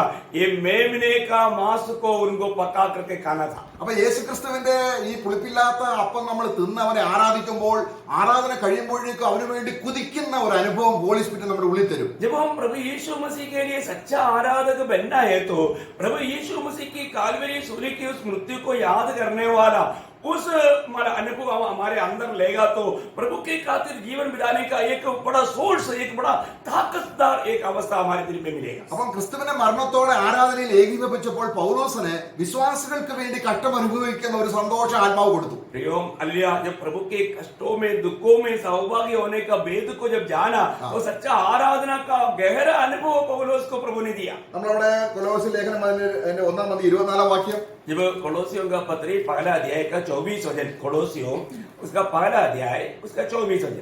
अब मैं उन दुखों के कारण आनंद करता हूँ। ഇവിടെ ഒരു വാക്യം മാത്രം ചിന്തിച്ചാൽ മതി. अब यहाँ पर एक शब्द को स्मरण रखना, याद करना। വളരെ ബലഹീനനായ, വളരെ പാപിയായി ജീവിച്ച കർത്താവിലേക്ക് വന്ന കർത്താവ് അവൻ പറയും, ഞാൻ സകല വിശുദ്ധന്മാരിൽ എളിയവനാണ്, ചെറിയവനാണ്. അവൻ പറയുകയാണ്, വിശുദ്ധന്മാർക്ക് വേണ്ടി കഷ്ടം അനുഭവിക്കുന്നത് എനിക്ക് സന്തോഷമാണെങ്കിൽ അവന്റെ ഗുരുവിന് എത്ര സന്തോഷമാണ് നമുക്ക് വേണ്ടി കഷ്ടം അനുഭവിച്ചത്. प्रियो हालेलुया, अगर प्रेषित पौलुस अपने आप का बारे में कहता है कि मैं अनेक पवित्र लोगों में छोटा हूँ, वो छोटा होकर के जब प्रभु के मंडली के लिए जब कष्ट सहना ये उनको इतना खुशी दिलाया है तो मंडली के लिए दुख सहा हुआ प्रभु का दिल में कितना बड़ा आनंद है। അപ്പൊ നമുക്ക് സന്തോഷമില്ലാത്തത് എന്തുകൊണ്ടാണ്? हमारे दिल में हमें क्यों नहीं आनंद है? പുളിപ്പില്ലാത്ത അപ്പം തിന്നാത്തത്. क्योंकि हम लोग बिना खमीर का रोटी खाते नहीं। നമ്മളൊരു ആരാധന രീതിയിൽ റൊട്ടീനായിട്ട് പോവുകയാണ്. हम लोग क्या है, एक नॉर्मल रीति में एक रीति रिवाज के अनुसार हम इन कामों को कर्मों को करके जाता है। അപ്പൊ ക്രിസ്തുവിന്റെ കഷ്ടതയെ അവൻ അനുഭവിച്ചപ്പോൾ അവന്റെ ഉള്ളിൽ ക്രിസ്തുവിന്റെ സഭയ്ക്ക് വേണ്ടി ഇപ്പൊ നമ്മളോട് വായിക്കുമ്പോൾ നമ്മളെ രക്ഷിക്കുന്നതിനുള്ള കഷ്ടങ്ങളിൽ ഒന്നും ക്രിസ്തു കുറവ് വരുത്തിയില്ല. प्रियो हमारे जीवन में जब मसीह ने हमारे लिए या मंडली के लिए जो कष्ट सका, उस कष्ट में जब हम लोग भी जो भाग लेता है, प्रभु ने कष्टों में कोई कमी नहीं देखा। അവന്റെ കഷ്ടതയുടെ പൂർണ്ണതയിലാണ് നമ്മൾ രക്ഷപ്പെട്ടിരിക്കുന്നത്. क्योंकि उन्होंने कष्टों में सिद्ध बना, उस सिद्धताई में हम लोग उधार पाया या बेच गया। എന്നാൽ ഇവിടെ പുളിപ്പില്ലാത്ത അപ്പം തിന്നുന്നതിനും സഭായോഗം കൂടി വരുന്നതിനും സഭയുടെ പ്രവർത്തനത്തിനും ഒരു വ്യക്തിപരമായ കഷ്ടതയുണ്ട്. परंतु यहाँ पर एक बिना कमीर का जीवन बिताने के लिए, एक सच्चा विजय मंडली जीवन बिताने के लिए जरूर कुछ कष्ट है। ആ കഷ്ടതയിൽ സന്തോഷിക്കാൻ കഴിയുന്നത് എങ്ങനെയാണ്? वो कष्टों में हम किस रीति में खुशी मना पाएंगे? അവരുടെ ഗുരു കഷ്ടപ്പെട്ടതിന്റെ ആഴത്തെ അറിയുമ്പോഴാണ്. हाँ, जब उनका गुरु और प्रभु जो कष्ट में गहराई में गया, उस गहराई को जानने के समय में हम लोग को आनंद मिलता ആ അർത്ഥത്തിലാണ് 24 വാക്യം നമ്മള് കൊലോസ്യ ലേഖനം 1:24 വായിക്കാം. और वही अर्थ में कोलोसियों का पत्री पहला अध्याय का 24 वचन में हम लोग देखता है। और एक बार कोलोसियों पहला अध्याय का 24 वचन। अब मैं उन दुखों के कारण आनंद करता हूँ जो तुम्हारे लिए उठाता हूँ, और मसीह के क्लेश की घटी उसकी देह के लिए अर्थात कलीसिया के लिए अपने शरीर में पूरी करता हूँ। എന്താ അതിന്റെ അർത്ഥം? इसका अर्थ क्या है? നമ്മളെ ശുദ്ധീകരിക്കാൻ രക്ഷിക്കാനുള്ള കഷ്ടങ്ങളിൽ കുറവെന്നാണോ? हमें शुद्ध करने के लिए, हमें सिद्ध करने के लिए जो कष्ट उड़ाना चाहिए, उन कष्टों में कोई कमी आ गया, ऐसा है क्या? ഒരിക്കലുമല്ല. कभी नहीं। അത് പൂർണ്ണമാണ്. वो तो प्रभु ने पूर्ण रूप में किया। എന്നാൽ അത് ഗ്രഹിച്ച ഒരു വ്യക്തിക്ക്, परंतु प्रभु ने जो हमारे लिए संपूर्ण किया, वो बात को समझा हुआ एक व्यक्ति के कारण। പൗലോസിനെ ഞായറാഴ്ച രാവിലെ കിടന്നുറങ്ങാൻ പറ്റില്ല. अभी पौलुस कभी भी संडे है ना, आराम से जैसे हम लोगों से बहुत लोग करता है ना, ऐसा नहीं सो सकता। കാരണം ഇച്ചിരി ക്ലേശമൊക്കെ എടുക്കും. क्योंकि उसके लिए वो थोड़ा कष्ट सहेगा। കാരണം ആ കഷ്ട ഒരു സന്തോഷമാണ്. കാര്യം എന്താണ്? അവൻ കർത്താവിന്റെ കഷ്ടത യഥാർത്ഥമായി പുളിപ്പില്ലാത്ത അപ്പം തിന്നതോ. क्योंकि वो कष्ट वास्तव में बड़ा आनंद है। क्योंकि बिना खमीर का रोटी खाना, वो पर्व मनाना बड़ा आनंद है। वो पर्व क्या है? कष्ट भूलना नहीं। रोटी रोटी बोल करके सिर्फ दुनिया की खुशी खुशी बोल करके धोखा मत खाना। അത് നമ്മള് ഒരു സഭ സ്ഥാപിക്കുന്നതിനുള്ള ബന്ധത്തിൽ ഇവിടെ ദൈവദാസന്മാരെ കഷ്ടപ്പെടാൻ കാര്യം എന്താണ്? ക്രൂശ് കണ്ടവർക്ക് മാത്രമേ കഷ്ടത വരികയുള്ളൂ. जब एक मंडली प्रभु की खातिर खड़ा होना है तो इस कष्ट में पवित्र प्रभु का दास लोग इस दर्शन में जो आगे बढ़ने का कारण क्या है? उन्होंने वो क्रूस का महत्व को, उसका दर्शन पाया। അതിനുവേണ്ടി ക്രിസ്തു ഇപ്പോൾ കഷ്ടപ്പെടുന്നില്ല. ഇപ്പോൾ കഷ്ടപ്പെടാൻ കഴിയാത്ത ഒരു ശരീരത്തിൽ അവൻ മഹത്വപ്പെട്ടിരിക്കുകയാണ്. अभी उस प्रकार की तैयारियों के लिए मसीह अभी कष्ट नहीं सहता, क्योंकि वो कष्ट नहीं सह सकता। ऐसे एक महिमा में ऑलरेडी प्रवेश कर चुके हैं। അപ്പോൾ അവൻ കഷ്ടപ്പെട്ട ആ പുളിപ്പില്ലാത്ത അപ്പം തിന്ന് പെസഹ ആചരിച്ചൊരു ജനത്തിന് ഭയങ്കര സന്തോഷമാണ് സഭയുടെ കാര്യത്തിന് വേണ്ടി, സഭ ക്രമീകരിക്കാൻ. परंतु प्रभु यीशु मसीह ने जो हमारे लिए कष्ट सह करके हमको जो बचाया, उस बात का दर्शन पाया हुआ लोगों के लिए मसीह की इस मंडली को तैयार करने में, कष्ट सहने में उनको बहुत आनंद है। ഒരു സഭയുടെ യഥാർത്ഥ ശുശ്രൂഷകൻ അങ്ങനെയാണ് എന്നാണ് അടുത്ത വാക്യം നമ്മൾ വായിക്കുന്നത്. और एक सच्चा मंडली का अगुवा इस प्रकार का दर्शन पाया हुआ व्यक्ति है करके अगला वचन में हम पढ़ता है। जिसका मैं परमेश्वर की उस प्रबंध के अनुसार सेवक बना जो तुम्हारे लिए मुझे सौंपा गया, ताकि मैं परमेश्वर के वचन को पूरा पूरा प्रचार करूं। ഇവിടെ നോക്കുക, ദൈവത്തിന്റെ ഉദ്യോഗം अभी परमेश्वर की ओर से मिला हुआ ये नियुक्ति ആർക്ക് വേണ്ടി? ये किसके लिए? നിങ്ങൾക്ക് വേണ്ടി. तुम्हारे लिए। ആ കാര്യം എന്താണ് പൗലോസിന് ഇത് പറയുന്നത്? ഇത് അനുഭവിക്കും. കാരണം അവൻ ക്രിസ്തുവിന്റെ കഷ്ടത്തെ യഥാർത്ഥ പുളിപ്പില്ലാത്ത അപ്പമായി അവൻ തിന്ന് അവനെ ശരിക്കും സന്തോഷിക്കുക. क्यों प्रेषित पौलुस इस रीति में कहता है? क्योंकि यीशु मसीह के कष्टों को या उस बिना कमीर की रोटी को अच्छी तरह आस्वादन करके प्रेषित पौलुस इस विषय को कहता है। കാരണം നമ്മൾ കർത്താവിന്റെ മുഖം കാണാൻ പോവുകയാണ്. अभी हम प्रभु की चेहरा देखने के लिए जा रहे हैं। നമ്മൾ എബ്രായ ലേഖനം 12-14 വാക്യം വായിക്കുന്നത് എങ്ങനെയാണ്? जब इब्रानियों का पत्री उसका 12 अध्याय 14 वचन में हम पढ़ता है। इब्रानियों 12 अध्याय 14 वचन। सबसे मेल मिलाप रखो और उस पवित्रता के खोजी हो जिसके बिना कोई प्रभु को कदापि न देखेगा। നമ്മൾ ഈ കാര്യം തന്നെയാണ്. കാരണം പുളിപ്പില്ലാത്ത അപ്പം തിന്നുന്ന കാര്യമാണ്. നമ്മൾ പുളിപ്പോടുകൂടെ കർത്താവിനെ കാണാൻ പറ്റില്ല. प्रियो, यहाँ पर भी कहने वाला बात क्या है कि बिना कमीर का रोटी खाना, क्या? क्योंकि जो कमीर के साथ हम प्रभु को मिल नहीं सकेगा, प्रभु को देख नहीं पाएगा। അപ്പോൾ ആ പുളിപ്പില്ലാത്ത അപ്പം തിന്നുക എന്ന് പറയുന്നത് നമുക്ക് ഭയങ്കര ഉത്സാഹവും സന്തോഷവുമാണ്. बिना कमीर का रोटी खाना बोलेगा तो ये हमारे दिल के लिए बहुत बड़ी आनंद की बात है, बहुत खुशी की बात है। അപ്പോൾ നമ്മൾ അവനെ ആ രീതിയിൽ ആരാധിക്കുമ്പോൾ ഇപ്പൊ എനിക്ക് യേശുവിനെ കാണണം എന്നുള്ള ആഗ്രഹം വരികയാണ്. अभी इस रीति में उस कमीर की रोटी, बिना कमीर की रोटी खाने के समय में क्या होता, हमारे दिल में ऐसे तड़प रहता है कि मैं अभी प्रभु को देखूं। അപ്പൊ അത് നമ്മൾ ഇവിടെ ആചരിക്കണം. अभी ये अनुभव अभी यहाँ पर हमारे जीवन में मनाना चाहिए। അപ്പോൾ ആ ഒരു നില വിട്ടിട്ട് ഇതിലുള്ള ദൈവകൃപയുണ്ട്. अगर ये अवस्था को छोड़ करके या इस अनुग्रह को छोड़ करके अगर जाएगा तो इसमें एक प्रभु का अनुग्रह है। അവിടെ അതിന്റെ അടുത്ത വാക്യം അതാണ് പറയുന്നത്. उसका 26 वचन में आगे हम जब पढ़ता है, वही पड़ोसियों സോറി इब्रानियों 12 अध्याय का 15 वचन। ध्यान से देखते रहो, ऐसा न हो कि कोई परमेश्वर के अनुग्रह से वंचित रह जाए। അപ്പം ദൈവത്തിലേക്ക് ദൈവകൃപ വിടുക എന്ന് പറഞ്ഞ അർത്ഥം എന്താണ്? इसका मतलब परमेश्वर की अनुग्रह से वंचित होने का अर्थ क्या है? നമ്മൾ പലപ്പോഴും ദൈവകൃപ എന്ന് പറഞ്ഞാൽ പാട്ട് പാടാൻ കൃപ ലഭിച്ചു അല്ലെങ്കിൽ പ്രാർത്ഥിക്കാൻ കൃപ ലഭിച്ചു എന്നൊക്കെയാണ് നമ്മൾ പരിമിതമായി മനസ്സിലാക്കിയിരിക്കുന്നത്. हम लोग अनुग्रह बोलेगा तो हम लोग क्या समझता है? गीत गाने के लिए अच्छा सुंदर हमारा अनुभव आया है, नहीं तो वचन पढ़ने के लिए अच्छा अनुभव आया, प्रार्थना के लिए अच्छा अनुभव आया, सन्निधि में जाने के लिए अच्छा अनुभव आया, ऐसे ऐसे कुछ बातों को हम अनुग्रह समझते हैं। ഇവിടെ യേശുക്രിസ്തുവിന്റെ മുഖം തേജസ്സോടെ കാണാനുള്ള ഭൂമിയിലെ പുളിപ്പില്ലാത്ത അപ്പം തിന്നുന്നതിനാണ് ഈ ദൈവകൃപ. अभी यहाँ पर प्रभु यीशु मसीह की वो महिमा की चेहरा को बिना कमीर की रोटी खाते हुए प्रभु बनाकर रहने वालों को मिलने वाला अनुग्रह को यहाँ पर अनुग्रह का ആ അനുഗ്രഹം വിടരുത്. കാരണം उस अनुग्रह को व्यर्थ नहीं करना। നമ്മളെ ഒരു ആരാധനയിൽ നമുക്ക് ഉത്സാഹമില്ലെങ്കിൽ നമ്മൾ പിന്മാറ്റത്തിലാണ് എന്നാണ്. प्रियो, अगर हमें आराधना करने के लिए अगर उत्साह नहीं है तो जरूर वो एक बाइक राइडर है, वो पीछे हटा हुआ एक व्यक्ति है, वो एकदम गिरने वाला अवस्था में। നമ്മള് കർത്തൃമേശി പങ്കെടുക്കാമായിരിക്കും. जब हम इस अवस्था में भी प्रभु में शामिल होते हैं, हो सकता है സഭയിൽ വരുമായിരിക്കും, मंडली में भी आते हैं, കർത്താവിന് സേവ ചെയ്യുമായിരിക്കും. प्रभु की सेवा भी करते हैं, പക്ഷെ ഒരു സന്തോഷമില്ല. परंतु उसका दिल में सच्चा आनंद नहीं। അത് എന്താ കാര്യം? उसका कारण क्या है? ആള് പിന്മാറ്റത്തിലാണ്. क्योंकि वो एक बाइक सिलेंडर है, वो एक पीछे गया हुआ अवस्था में है। പുളിപ്പില്ലാത്ത അപ്പത്തോടു കൂടെ പെസഹ ആചരിക്കുന്ന ആ സന്തോഷം നഷ്ടപ്പെട്ടു. उनको बिना कमीर की पर्व मनाने वाला वो आनंद उसको नष्ट हो गया। കാരണം ക്രിസ്തുവിനേക്കാൾ എന്തോ ശ്രേഷ്ഠമായി നമ്മൾ കണ്ടു. क्योंकि उनके जीवन में क्या हो गया? मसीह से बढ़कर कुछ बात उन्होंने देखा। ലോകത്തിൽ എന്തോ ഒരു സന്തോഷം. दुनिया की आनंद। അതിന് ഉദാഹരണം പറയുന്നത് യേശാവിന്റെ കാര്യമാണ്.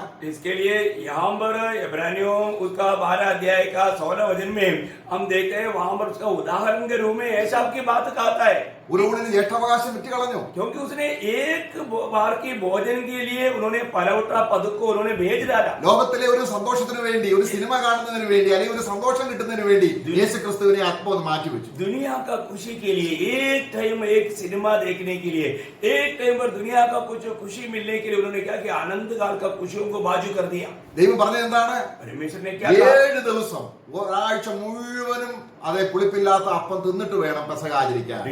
एक हफ्ता पूरा या 7 दिन पूरा बिना खमीर की रोटी खाने के बाद में इस पेसह को मनाना चाहिए। നമുക്കതിൽ കുറവ് വന്നെങ്കിൽ കർത്താവ് സ്തുതികരിക്കാനുണ്ട്. നമുക്ക് അവൻ മധ്യസ്ഥനായി നിൽക്കുകയാണ്. ഈ കർത്താവ് നമ്മൾ നേരത്തെ വായിക്കാം, നമുക്ക് വേണ്ടി അല്ലെങ്കിൽ നമ്മളെ നീതീകരിച്ച ദൈവം, അല്ലെങ്കിൽ ക്രിസ്തുവിന്റെ കഷ്ടങ്ങളെ കണ്ട് നമ്മളെ നീതീകരിച്ച ദൈവം പറയുകയാണ് ഈ ക്രിസ്തുവിനെ തന്നെ മധ്യസ്ഥ ചെയ്യാൻ. റോമലേഖനം 8-ാം അധ്യായം വായിക്കാം. प्रियो, हम लोग एक बात को जानना है कि इसी प्रभु मतलब जिस अगर कोई कमी रह गया तो भी वो हमारे लिए मध्यस्थी करने के लिए है। हमें उस बातों में चिंता करके टेंशन लेने की जरूरत नहीं, परंतु हम जैसे रोमियो के पत्र 8 अध्याय में ദൈവം തിരഞ്ഞെടുത്തവരെ ആർ കുറ്റം വിധിക്കും? जब उसका 31 वचन से जब पढ़ता है कि परमेश्वर ने जिसको चुना है उसको कौन दोष लगाएगा, या परमेश्वर ने जिसको धर्मी ठहराया उसको दोष कौन लगाएगा। പക്ഷെ നമ്മൾ പിന്മാറിപ്പോയാൽ, परंतु हम जब पीछे हट जाता है, സാത്താൻ കുറ്റം വിധിക്കും. शैतान हमारे विरोध में खड़ा हो जाएगा, वो दोष लगाएगा। നമുക്ക് ചുറ്റുമുള്ളവരെ കുറ്റം വിധിക്കും. प्रियो, हमारे चारों तरफ रहने वाले लोग हमारे ऊपर अंगुली उठा करके हमारे ऊपर दोष लगाएगा। അത് കേട്ട് നമ്മൾ തല കീഴാക്കി പോവുകയാണോ? अगर वो बातों को सुन करके क्या हमें सिर झुका करके नीचा करके जाना चाहिए, या ऐसे जाता है क्या? ദൈവത്തിന്റെ അനുഗ്രഹിക്കപ്പെട്ട കൃപയിൽ തന്റെ പുത്രനെ മഹാപുരോഹിതനെ, അവിടെ 34-ാം വാക്യം, अभी हम देखते हैं कि हमारे लिए उस महायाजक की काम करने वाला, हमें धर्मी ठहराने वाला वो प्रभु का बारे में उसी अध्याय का 8 का 34 वचन, फिर कौन है जो दंडों की आज्ञा देगा? मसीह है जो मर गया वरन मुर्दों में से जी भी उठा और परमेश्वर के दाहिने ओर है और हमारे लिए निवेदन भी करता है। Praise the Lord. നോക്കുക, आप देखिए നമ്മൾ അവിടേക്ക് വരണം. हम लोग उस प्रभु के निकट आने। ഇത്രയും നല്ല കർത്താവ്, ഞാൻ അവനെ ഗെത്സമന തോട്ടത്തിലും വിട്ടു, ഞാൻ അവനെ കാൽവറിയിലും വിട്ടു, ഇനിയും പിതാവിന് വലത്തുഭാഗത്തിരിക്കുന്നവനെയും ഞാൻ വിടുന്നു എങ്കിൽ. अभी आप देखिए, इतना महान प्रभु, इतना अच्छा प्रभु, जबकि मैंने गेत्सेमने बाग में भी प्रभु को छोड़ दिया, मैंने कालवरी सूली पर भी मैंने प्रभु को छोड़ दिया, और पिता की दाहिने ओर बैठा हुआ प्रभु को भी छोड़ दिया, तभी भी। അപ്പൊ എങ്ങനെയാണ് നമ്മൾ കലക്കം ഉണ്ടാക്കാതിരിക്കാൻ പറ്റത്തില്ല? കാരണം ഇവിടെ നമ്മൾ ലോകത്തിന്റെ അപ്പമാണ് തിന്നുന്നത്. प्रियो, हमारे जीवन में मतलब इस प्रकार का एक टूटा जाने वाला अनुभव आते बिना नहीं रहता, क्योंकि हम लोगों ने क्या किया, हम लोगों ने एक अच्छा एक आदर्श का जीवन नहीं बिताया। അപ്പൊ നമ്മള് കർത്താവ് ഈ കാര്യമാണ് യോഹന്നാന്റെ സുവിശേഷം അതിന്റെ 6-ാം അധ്യായത്തിൽ പറയുന്നത്. यही बात को प्रभु यीशु मसीह യോഹന്നാൻ का सुसमाचार 6वां अध्याय में गाता है। കാരണം ക്രിസ്തുവിന് വന്ന കഷ്ടങ്ങൾ നമ്മുടെ പുളിപ്പില്ലാത്ത അപ്പമായി നമ്മൾ സ്വീകരിക്കുമ്പോൾ ഭയങ്കര സന്തോഷവും സഭയ്ക്കും മറ്റുള്ളവർക്കും പ്രയോജനമായി തീരുന്നതിനോടുള്ള ബന്ധത്തിലാണ് യോഹന്നാന്റെ സുവിശേഷം 6-ാം അധ്യായത്തിൽ കർത്താവ് പറയുന്നത്. യേശു അവരോട്, അതിന്റെ 53-ാം വാക്യം, जब യോഹന്നാൻ का सुसमाचार 6 अध्याय का 53 वचन में हम देखते हैं कि प्रभु यीशु मसीह के जीवन में हमारी खातिर आया हुआ उन कष्टों के बारे में वर्णन करते हुए वो बात कहता है। यीशु ने उनसे कहा, मैं तुमसे सच सच कहता हूँ कि जब तक तुम मनुष्य के पुत्र का मांस न खाओ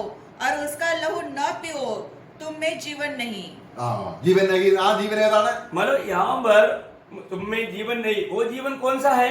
ആ നിത്യജീവൻ, वो आनंद जीवन। അപ്പൊ കർത്താവിനെ ഇവിടെ നമ്മൾ ക്രൂശിച്ചിരിക്കുകയാണ്. अभी यहाँ पर हम क्या कर दिया, यीशु मसीह को सूली पर चढ़ाया। അവനെ നമ്മൾ സ്വീകരിക്കുന്നില്ല, എന്റെ അപ്പമായി നമ്മളെ തിന്നുന്നില്ല. प्रभु यीशु मसीह को अपना रोटी बना करके हम खाते नहीं, स्वीकारते नहीं। നമ്മളപ്പോൾ കുലപാതകനാണ്. इसका मतलब क्या है कि हम ऐसे समय में घातक लोग हैं।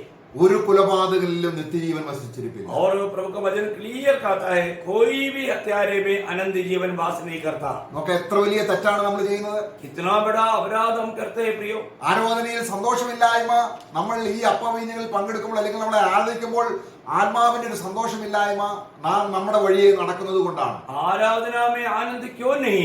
क्योंकि हम लोग इस रोटी को खा करके हम प्रभु के मार्ग में नहीं, अपने मार्ग में चलता है, इसलिए हमें आनंद नहीं होता। നമ്മൾ 55 56 വാക്യങ്ങൾ വായിക്കാം. उसी യോഹന്നാൻ 6 का 55 56 भी पढ़ेंगे। क्योंकि मेरा मांस वास्तव में खाने की वस्तु है और मेरा लहू वास्तव में पीने की वस्तु है। जो मेरा मांस खाता और मेरा लहू पीता है वो मुझ में स्थिर बना रहता है और मैं उसमें। അപ്പോൾ അപ്പം തന്നെ കർത്താവിന്റെ മാംസം തിന്നുക രക്തം കുടിക്കുക എന്നുള്ളത് നമ്മൾ കർത്തൃമേശയിൽ പങ്കെടുക്കുന്ന അപ്പം തിന്നുകയും ആ വീഞ്ഞ് കുടിക്കുന്നതിനെ അല്ല. मतलब यहाँ पर जो प्रभु यीशु मसीह का मतलब मांस खाना या लहू पीना, ये हम प्रभु में शामिल होकर के रोटी खाना और दाखमधु पीने के बारे में नहीं।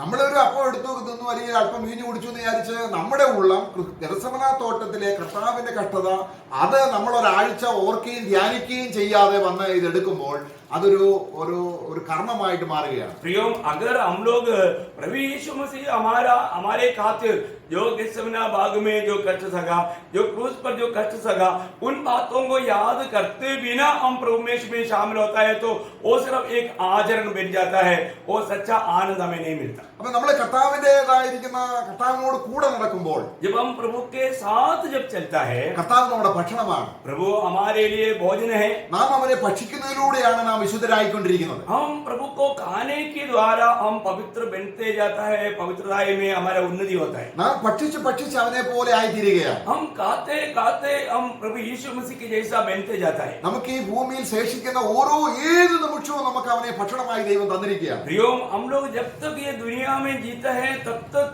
पिता ने हमें यीशु मसीह को जीवन का रोटी होकर के उसको खाने के लिए हमें दिया है. അതാണ് കർത്താവ് പറഞ്ഞത്, നിങ്ങൾ നശിച്ചു പോകുന്ന ആഹാരത്തിനായിട്ട് എന്റെ അടുക്കൽ വരണ്ട. इसलिए प्रभु ने कहा था कि तुम नाशवान भोजन के लिए मेरे पास ना आओ, നിങ്ങളുടെ യഥാർത്ഥ ഭക്ഷണം ഞാനാണ്. परंतु तुम्हारे लिए जो सच्चा भोजन मैं हूँ. കർത്താവ് പറയുകയാണ്, നമ്മുടെ അതിന്റെ 6-ാം അധ്യായത്തിൽ നമ്മൾ വായിക്കുന്നു, जब यूहन्ना 6वां अध्याय में प्रभु जो कहता है, യേശു അവരോട് അതിന്റെ 35-ാം വാക്യം, उसका 35 वचन 6 का 35. यीशु ने उनसे कहा, जीवन की रोटी मैं हूँ, जो मेरे पास आता है वह कभी भूखा न होगा और जो मुझ पर विश्वास करता है वह कभी प्यासा न होगा. നമ്മൾ പാപികളായിരുന്നപ്പോൾ ലോകത്തോടുള്ള വലിയൊരു വിശപ്പും ദാഹവുമായിരുന്നു. जब हम लोग उद्धार पाने से पहले पाप में जीवन बिताते थे, उस समय में दुनिया की खातिर हमारे लिए बहुत भूख और प्यास थी. അത് ലോകത്തോടുള്ള വിശപ്പാണ്. वो दुनिया के संबंध का भूख प्यास है. എന്നാൽ കർത്താവിനെ യഥാർത്ഥമായി നമ്മൾ പുളിപ്പില്ലാത്ത അപ്പമായി തിന്നു കഴിയുമ്പോൾ, परंतु जब हम प्रभु यीशु मसीह को बिना खमीर की रोटी के रूप में जब खा लेता है, ലോകത്തോടുള്ള വിശപ്പ് തീർന്നു. फिर दुनिया के संबंध का भूख प्यास खत्म. പിന്നെ കർത്താവിനെ ഭക്ഷിക്കാനുള്ള വിശപ്പാണ്. फिर प्रभु को प्राप्त करने का, प्रभु को Praise the Lord. खाने का, पीने का भूख प्यास है. അതാണ് നമ്മൾ യെശയ്യാവിന്റെ പുസ്തകം 55-ാം അധ്യായത്തിൽ വായിക്കുന്നത്. वही बात को हम यशायाह 55 अध्याय में पढ़ता है. അത് അപ്പത്തിന് വേണ്ടിയുള്ള വെറും വിശപ്പല്ല, വെള്ളത്തിനുള്ള ദാഹമല്ല, എന്റെ വചനത്തിന്, യേശുക്രിസ്തുവിനെ ഭക്ഷിക്കാനുള്ള വിശപ്പും ദാഹവുമാണ്. प्रियो, वो उस रोटी के लिए नहीं, उस पानी के लिए नहीं, प्रभु को खाने पीने का भूख और प्यास है.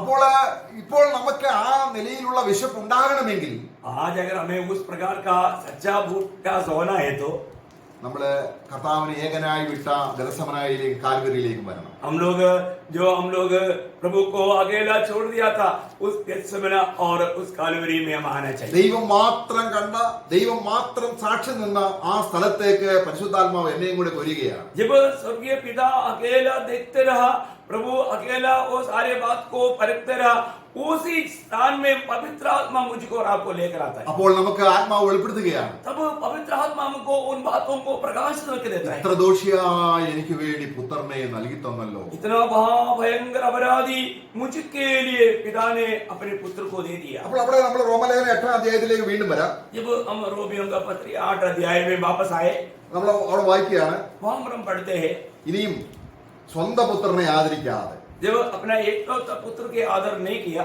നമുക്കെല്ലാം അവൻ ഏൽപ്പിച്ചു തന്നു. हमारे लिए उसने अपने आप को दे दिया. എന്തിനാണ് ഏൽപ്പിച്ചു തന്നത്? किसलिए दे दिया? നമ്മൾ എഫേസ്യ ലേഖനം 5-ാം അധ്യായത്തിൽ വായിക്കുകയാണ്. एफेसियों 5 अध्याय में हम पढ़ते हैं. അവൻ നമ്മളെ വചനത്തോടെ അതിന്റെ 26-ാം വാക്യത്തിൽ വായിക്കുമ്പോൾ, जब एफेसियों 5 अध्याय का 26 और 27 वचन में हम पढ़ते हैं 26-27 कि उसको वचन के द्वारा जल के स्नान से शुद्ध करके पवित्र बनाए और उसे एक ऐसी तेजस्वी कलीसिया बनाकर अपने पास खड़ी करे जिसमें न कलंक न झूरी न कोई और ऐसी वस्तु हो वरन पवित्र और निर्दोष हो. കണ്ടോ, നമ്മളെ എന്തിനു വേണ്ടിയാണ് പുത്രനെ തന്നത്? हमारे प्रभु पिता परमेश्वर ने अपने पुत्र को क्यों दिया?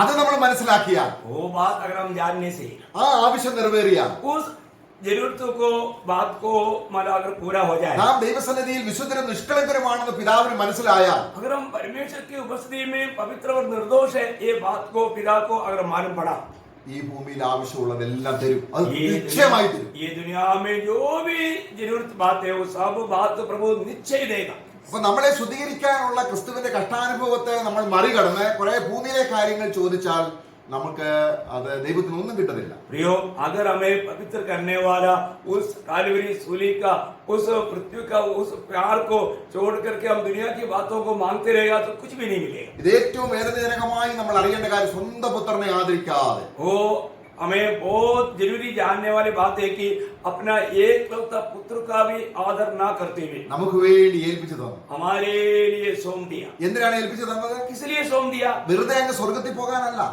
सिर्फ ऐसा हम खाली स्वर्ग में जाने के लिए नहीं, ദൈവമകനായി, एक परमेश्वर का बेटा बनकर അവകാശിയായി और एक अवकाशी बनकर ഈ ഭൂമിയിൽ ചില ഘട്ടങ്ങളൊക്കെ അനുഭവിച്ച് इस दुनिया में प्रभु के नाम की महिमा के लिए कष्ट सहते हुए, അവിടെ നമ്മൾ റോമലേഖനത്തിൽ വായിക്കുന്നുണ്ട്, 8ാം അധ്യായത്തിൽ നമ്മൾ വായിക്കുന്നുണ്ട്. जब रोमियो का पत्री 8 अध्याय में हम पढ़ते हैं, അവിടെ നമ്മൾ 8ാം അധ്യായത്തിൽ വായിക്കുന്നു, അതിന്റെ 17ാം വാക്യം. उसका 17 वचन में 8 अध्याय का 17 वचन, रोमियो 8 का 17. और यदि संतान है तो वारिस भी, वरन परमेश्वर के वारिस और मसीह के संगी वारिस है, कि जब हम उसके साथ दुख उठाएं तो उसके साथ महिमा भी पाएं. നോക്കുക, ദൈവപുത്രർ, നമ്മൾ ദൈവപുത്രന്മാരാണെങ്കിൽ യേശു ഒരു കഷ്ടത നമുക്ക് ആവശ്യമാണ്. प्रियो, अगर हम परमेश्वर की संतान है तो हमारे लिए कष्ट जरूरी है. പക്ഷെ യേശു ക്രിസ്തു അനുഭവിച്ച കഷ്ടമല്ല നമ്മൾ അനുഭവിക്കുന്നത്. परंतु एक बात ध्यान देना, यीशु मसीह ने जो उठाया वो कष्ट हम नहीं उठाता है. हमारे लिए यीशु मसीह ने देखा हुआ उन कष्टों को सहन. എന്നാൽ നമ്മുടെ ആരാധനയ്ക്കും നമ്മുടേതായിരിക്കുന്ന ദൈവത്തിന്റെ അടുക്കൽ വരുമ്പോൾ ദൈവത്തെ മഹത്വീകരിക്കുന്നതിനും യേശു ക്രിസ്തുവിന്റെ കഷ്ടത പുളിപ്പില്ലാത്ത അപ്പമായി നമ്മൾ അനുഭവിക്കുമ്പോൾ ഇവിടെ ദൈവമഹത്വത്തിന് വേണ്ടി കഷ്ടപ്പെടുന്നതിന് യാതൊരു തടസ്സവുമില്ല. प्रियो, हमारे जीवन में एक बिना कमीर का एक सच्चा आराधक बनकर आराधना करने के लिए प्रभु यीशु मसीह का जो उन कष्टों को याद करके इस जीवन में यात्रा करने वाला लोगों के लिए प्रभु की खातिर कितना भी कष्ट सहना पड़ता है, वो एक वादा नहीं. ഇപ്പോൾ നമ്മൾ ദൈവസന്നിധിയിൽ വിശുദ്ധരും നിഷ്കളങ്കരുമാണ്. अभी हम लोग प्रभु की दृष्टि में हम पवित्र और निष्कलंक है क्या? നമുക്ക് വേണ്ടി ഏൽപ്പിച്ച് തന്നതുകൊണ്ടാണ്. अभी ऐसा क्यों? अगर है तो ऐसा कारण क्या है? प्रभु हमारे लिए अपने आप को पवित्र और निष्कलंक होकर के सौंपा इसलिए. അപ്പോൾ ആ ആരാധനയോട് ബന്ധപ്പെട്ട് തന്നെ കഷ്ടം അനുഭവിക്കുക എന്ന് പറയുന്ന സന്തോഷകരമായ ഒരു കാര്യമുണ്ട്. प्रियो, आराधना के संबंध में इस आराधना के बीच में कष्ट सहने वाला एक बात भी है. അത് ലോകര് ദുഃഖത്തോടെ അനുഭവിക്കുന്നു. परंतु दुनिया के लोग कष्ट का नाम सुनते ही वो दुख के साथ उसको सहता है. എന്നാൽ വിശ്വാസി ഒരിക്കലും അങ്ങനല്ല. परंतु एक विश्वासी प्रभु के लिए कष्ट सहने के बाद वो दुख के साथ नहीं सहता. കാരണം നാം അവന് വേണ്ടി അല്പം ആത്മാവായ ദൈവാത്മാവ് നിങ്ങളിൽ ആവസിക്കുന്നല്ലോ. प्रियो, हम लोग प्रभु की खातिर कष्ट सहने का अर्थ क्या है कि महिमा का आशा मसीह तुम्हारे में रहता है. അവിടെ നമ്മൾ ഒരു വാക്യം കൂടെ വായിക്കാം. एक वचन और पढ़ेंगे. 1 പത്രോസ് 4ാം അധ്യായം അതിന്റെ 13ാം വാക്യം. पहला पत्रोस 4 अध्याय उसका 13 वचन.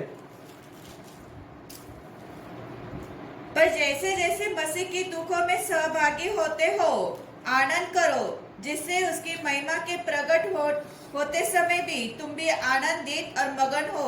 എങ്ങനെ നമുക്ക് ക്രിസ്തുവിന്റെ കഷ്ടങ്ങളിൽ നമുക്ക് സന്തോഷിക്കാൻ കഴിയും? कैसे प्रभु की दुखों में हम आनंद मनाएंगे? നാം കർത്താവിലേക്ക് വരുന്നതിന് മുമ്പ് ഒരു പാപി എന്ന നിലയിൽ കഷ്ടത ഒഴിഞ്ഞു പോകുക എന്നുള്ളതായിരുന്നു നമ്മുടെ ലക്ഷ്യം. हम प्रभु में आने से पहले हम लोग कोई भी कष्ट को देखता है तो कैसे भी उससे निपट जाने की हम प्रयास में थे. എന്നാൽ പുത്രനെ നോക്ക്, परंतु हम प्रभु यीशु मसीह को देखें. അവൻ സ്വർഗത്തിൽ പിതാവിന്റെ മഹത്വത്തിൽ ഇരുന്നവനാണ്. अभी वो पहले कैसे था? पिता की महिमा में बैठा हुआ था അവൻ കഷ്ടം അനുഭവിക്കാനാണ് ഇവിടെ വരുന്നത്. और वो कष्ट सहने के लिए स्वर्ग छोड़ करके दुनिया में आया. അത് ഒഴിഞ്ഞു പോകാനാണ് ആഗ്രഹിച്ചോ? क्या वो कष्ट छुट जाने के लिए, निकल जाने के लिए क्या प्रभु यीशु मसीह ने कभी चाहत किया? അവൻ അനുഭവിച്ചത് മുഴുവനും നമ്മളെ രക്ഷിക്കാൻ വേണ്ടി പിതാവിന്റെ മഹത്വത്തിനാണ്. प्रियो, वो जो भी सहा है वो हमें छुटकारा देने के लिए, हमारा उद्धार करने के लिए, प्रभु का महिमा के लिए था. നമ്മളത് ഒരു വാക്യം കൂടെ നമുക്ക് റോമലേഖനത്തിൽ വായിക്കുകയാണ്. हम रोमियो का पत्री से और एक वचन पढ़ेंगे. ദൈവത്തിന്റെ പുത്രൻ നമ്മളെ കൈക്കൊണ്ടപ്പോൾ അവന് കഷ്ടം അനുഭവിക്കേണ്ടി വന്നു. और जब हमें उनको स्वीकारने के लिए उसको कष्ट सहना पड़ा. അവിടെ നമ്മള് റോമലേഖനം അതിന്റെ 15ാം അധ്യായത്തിന്റെ 7ാം വാക്യം. जब रोमियो 15 अध्याय का उसका 7 वचन, रोमियो उसका 15 अध्याय 7 वचन.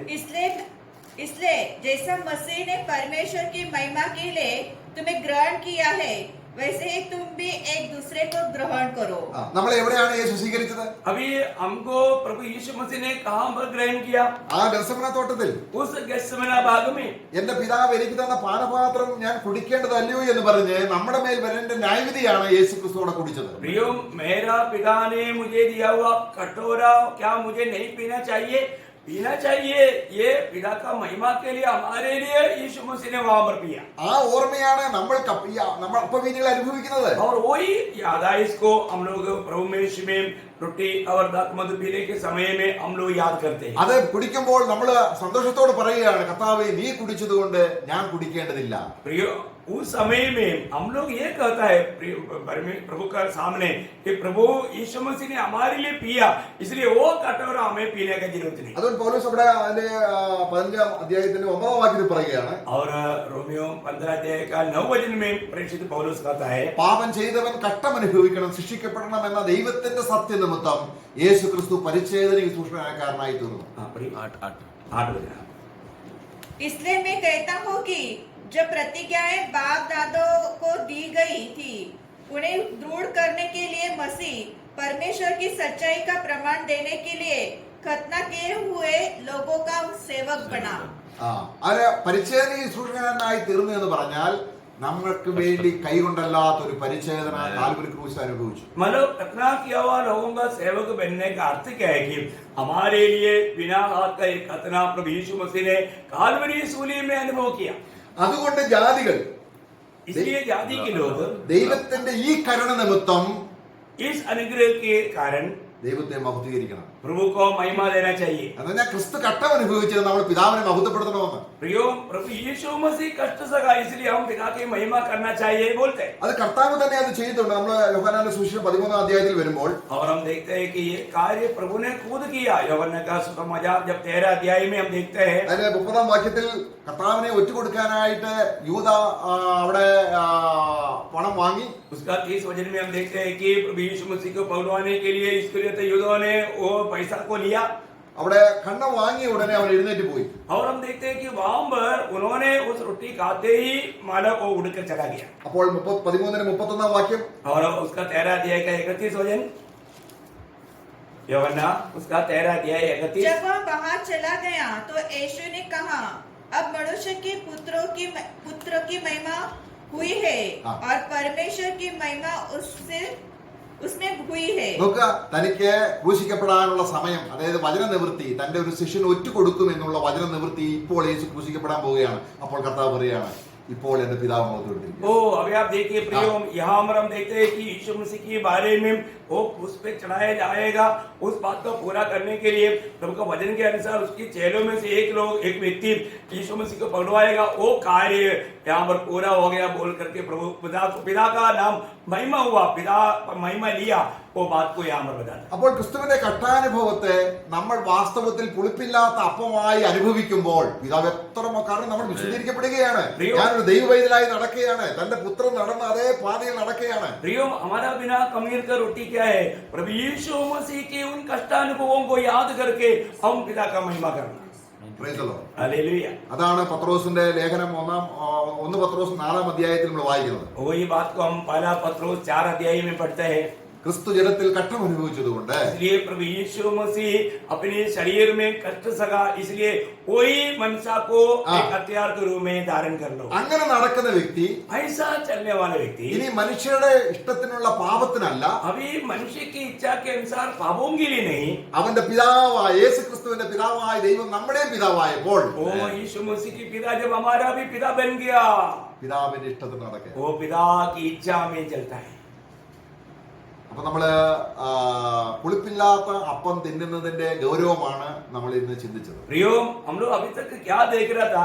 बिना कमीर की रोटी की पर्व मनाने वाला, भोजन खाने वाला, उसका भेदों को हम लोग अभी तक ध्यान कर रहा था। അതില്ലെങ്കിൽ നമ്മുടെ ആരാധന വെറും ഒരു യാന്ത്രികമായിട്ടുള്ള വിലയില്ലാത്ത ദൈവസന്നിധിയിൽ സ്വീകരിക്കപ്പെടാത്ത ഒരു ആരാധനയാണ്. अगर ऐसा हम उस बात को याद करके हमारा उस खुशी को नहीं मनाएगा तो हमारा आराधना सिर्फ एक रूढ़ी परंपरा का या एक आचरण की अवस्था में बन गया। ഇനി സഭ ഒരുമിച്ച് കാൽവരി ക്രൂശിൽ മരിച്ച ക്രിസ്തുവിനെ കുഞ്ഞാടേ നീ അറുക്കപ്പെട്ടു എന്ന് പറയുന്ന ഗണത്തിൽ നമ്മളുണ്ട്.